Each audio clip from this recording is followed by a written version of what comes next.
ఎల్కతుర్తిలో భారీ బహిరంగ సభ.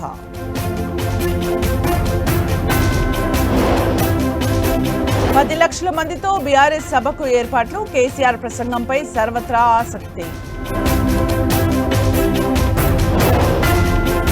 అక్రమ ఆస్తుల కేసులో ఈఎన్సీ ఎంటీ అరెస్ట్. హరిరామ్ పేరుపై కళ్లు చెదిరేలా ఆస్తుల చిట్టా. మరోసారి పాక్ కవ్వింపు చర్యలు. ఎల్ఓసీ దగ్గర కాల్పులు. ధీటుగా స్పందించిన భారత్.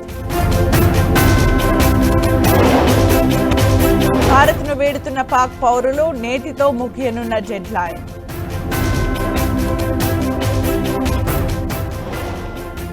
కరేగుంటలో కాల్పుల మోత. 3 హెలికాప్టర్లతో సర్చ్ ఆపరేషన్.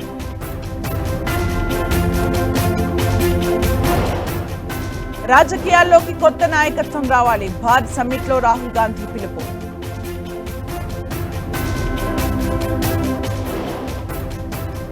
ముంబై ఈడీ ఆఫీసులో చెలరేగిన మంటలు. 12 ఫైర్ ఇంజిన్స్ తో మంటలు ఆర్పుతున్న సిబ్బంది. జూన్ నుంచి కైలాస్ మానస సరోవర్ యాత్ర. 50 మంది యాత్రికుల చొప్పున 5 బృందాలకు ఛాన్స్. మేలో జిఎస్ఎల్వి F-16 ప్రయోగానికి సన్నాహాలు. శ్రీహరికోటలోని షార్లో శరవేగంగా ఏర్పాట్లు. ఇరాన్ పోర్టులో భారీ పేలుడు. 14 మంది మృతి. 700 మందికి పైగా గాయాలు.